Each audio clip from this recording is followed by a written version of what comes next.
Hey Queens, welcome back. So, did you ever wonder why relationships just didn't seem to work for you? Or did you wonder if you were actually ready for the one? A lot of people go out dating and, you know, some of them say, yeah, they're not ready for marriage or they're not ready for the one. And I guess they are honest with themselves, to a large degree. But then if you're dating and you're not ready for marriage, why are you dating? For fun? Hey, to each their own, right? Now, this video is for those who are not quite sure, they are ready for the one. So we're going to break it down. What are some signs? What are some indicators that you are ready for the one? You're ready for marriage? What are some signs that you're not? Okay.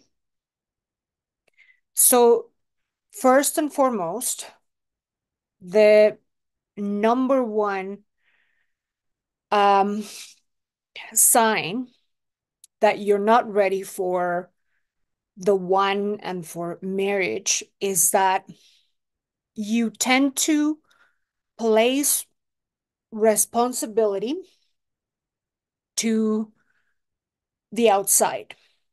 You tend to place responsibility on men of why a relationship went south, why with your ex it didn't work out, or why things are not working out with you. If you tend to say that the reasons for your non-success are, well, it's the patriarchy, or it's the society, it's the men today, there's no quality men out there. If you find yourself saying any of those things, you are not taking responsibility for your own actions, for the role that you play in relationships. I'm going to make a separate video on that because that's a huge topic. Now, there was a comment somewhere in the videos. So I think it was, yeah, she was saying, why are you placing blame on women? What about men? So that reminds me a little bit to kindergarten or, like elementary school when you have toddlers being like, it's the boys. What about the boys? Right? So when you're thinking in terms of blame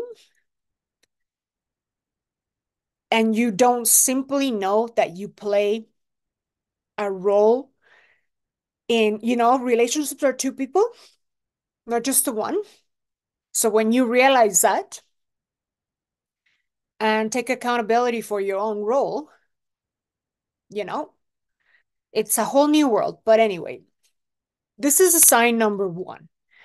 Number two, you are not a grown woman. So the biggest sign that you're not a grown woman is that you are past the age of 25, 26, something like that. And you do not seem to have your personal life together. You are either living beyond your means. Basically, you're always having some financial trouble. And if you live in New York City or a city like that, why do you live there? I know I moved out of cities. I know I moved out of countries. right? Because it is very important that you have a financial sense, financial responsibility. Yeah, because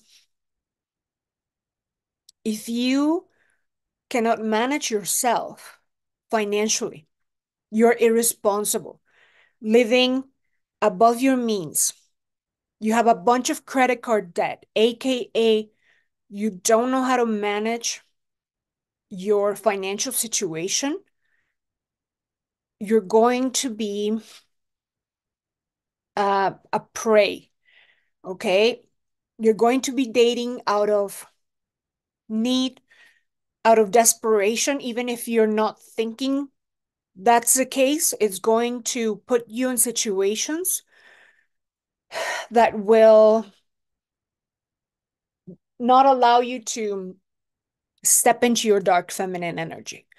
Let me talk quickly about this.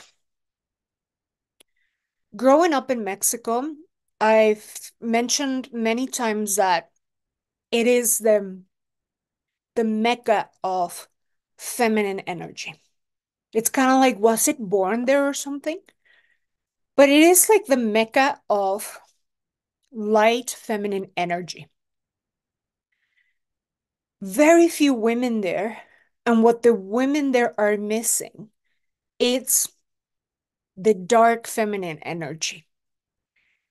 A lot of times they go from their parents' home to living in a home with their husband.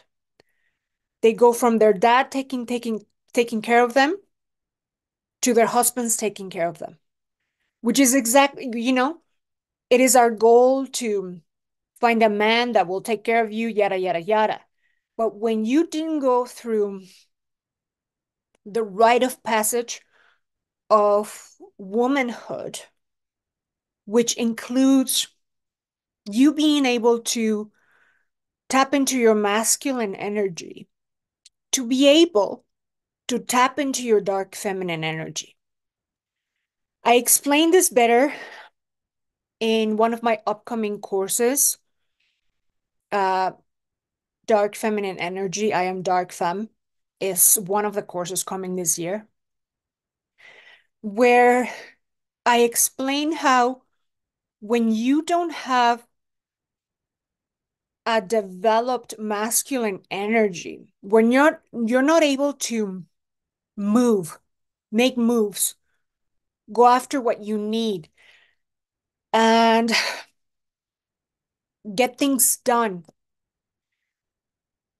get a career going, just learn how to make money and pay for your own home, put structures in your life. When you don't have that masculine energy developed in you, it's a requirement it's a rite of passage for women to learn to use that, not get stuck in there, so that you can then tap into your dark feminine energy. Because let's go back to this example. You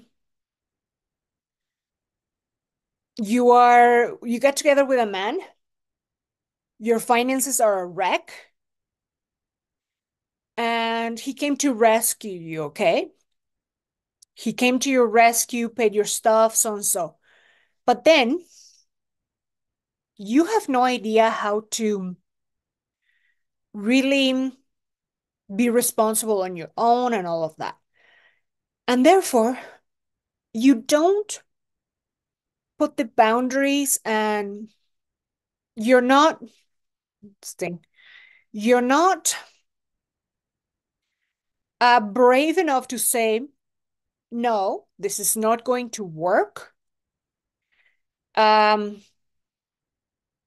then it's not going to work for me. Then I have to, I can't do this. You're not able to walk away when you have fear of being on your own because you don't know how to manage yourself, right? So you being kind of chaotic, um, unstructured, disorganized. You don't have responsibility for your finances, and all of these things make you more. And again, this is not to be bitch or judge you or anything like that. This is like for real, like between you and me. It makes you more of a child than a woman. So I saw this my entire life in Mexico growing up. There were only a few women that were really the real deal. The super feminine woman who could also be in the super dark feminine energy, who were well rounded with their masculine energy well developed, that were truly enchanting. They were truly like goddesses. For you to be into that goddess level, which is the level that men adore, yeah, when you have that goddess vibe to you, that, you know, queen energy, there were only a few of them that were so well rounded. And here in Canada and in Europe and in all these places, we're seeing a similar issue where the women got stuck in the masculine energy. They couldn't tap into their feminine energy anymore. And therefore, they also couldn't tap into their dark feminine energy. So we see a problem of being imbalanced or not well rounded, whatever you want to call it. Okay, so that's a really big one. When you don't have this balance within you. Because when you bump into the one and you're not well rounded and have all these things, you might miss out, kind of, if you will, right? Because you're gonna make so many mistakes. You're not gonna know how to handle this man. You're not gonna know how to say no, when to, kind of walk away, and all of these things. So pay attention to this. Now, what else?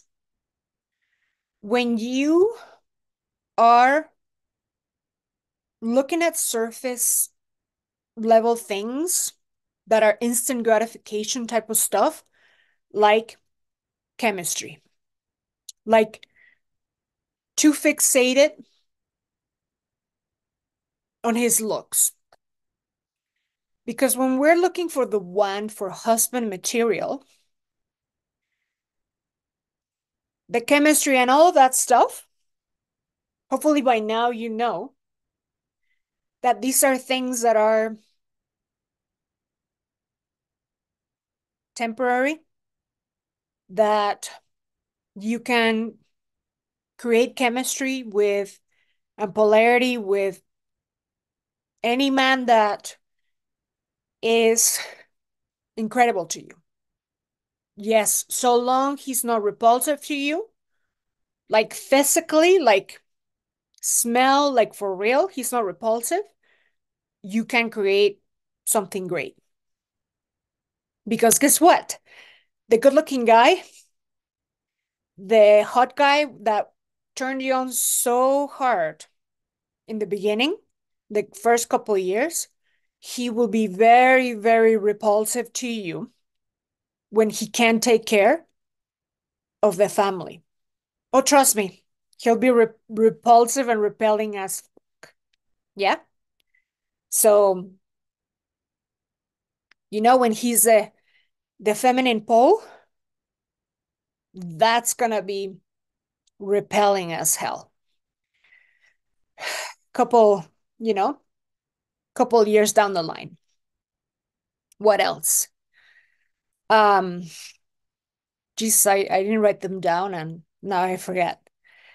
What else? What else do we have that? So yeah, when you are focusing on things that are that have nothing to do with um, a relationship surviving the test of time, like looks, chemistry. Is this guy wearing luxury items? If you like that metro guy, obviously you're not thinking long term strategically. So that's another sign that you're not ready for the one. You're not ready for marriage. You're not ready for forever. Okay. These are three main, really, really big items. Let's talk about another two. When you have the nice or cool girl syndrome. Okay. So you love to be a nice girl, AKA you're not really authentic in that you would rather go along, you would rather basically pretend you're someone else so that he doesn't go away. So you're typically afraid to, you know, say no. Basically, if you have identified in yourself that you have a nice girl syndrome or cool girl syndrome, aka you have issues tapping into your dark feminine energy. Because this is the number one skill to be successful in a long-term relationship. And long-term relationships means a marriage. So just by the way, for anyone new to me, I've been married for 13 years now. So there's that. So I can say it with all confidence. So speaking of you being aware, if you lack self-awareness, which goes back to point number one, you're also not going to be able to sustain relationships, right? Goes hand in hand with taking accountability for your own actions, for the role in that you play in a relationship. So you are not really self-aware. I think if you're watching this video, that might not be your issue. Now, the last one that I want to mention, if you have some severe hardcore trauma, like childhood abuse, like any type of, you know, and no, we're not talking about I was in an abusive relate, like, no, no. I'm talk like that's a different topic. Um, I mean, if you were beat up and that kind of stuff, yeah. So if you're someone who has gone through severe trauma, if you're someone who has gone, yeah, through just things that are extremely traumatic and you're not doing therapy, it's kind of very dangerous that you get into any type of relationship with anyone because you're going to you immediately start to have like this aura, or you don't start to, like, you have an aura about you that says I am a target. Let me tell you the last one. If you yourself come from a family that was dysfunctional, like there was divorce or there was any other crazy thing, and you're not aware of it, of it being something that requires your attention, and you haven't done the inner work around it, the introspection, or at least having some sort of awareness that that can be something that may sabotage, like something that may cause you to sabotage your relationships, then it's a slippery slope also, because wherever you go, whoever you're with, you're going to sabotage it. So these are some key signs that you are not ready for the one.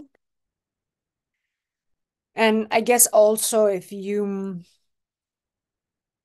kind of a wreck in general, your persona, your physical self, right? If you neglected yourself, I mean, yeah, like you have to get cracking on that, right? So I'm not saying that you have to be like perfect to enter marriage or be with the one. No, I'm not saying that. I'm saying that, in fact, once you get engaged, once you get married, in all of these milestones and steps, there's going to be inner work and triggers that you're going to have to work through. Once you're over the honeymoon period, there's going to be a ton of inner work that you're going to have to do yourself and with your husband. So no, you don't have to be perfect, but there's some things that are really elementary, really kind of basic, that you need to be aware of and that you need to have, yeah, I'm going to say under control. Yeah, you need a masculine sort of container around it. So let me know in the comments, ladies, if this resonates, and I'll see you on the next. Bye now.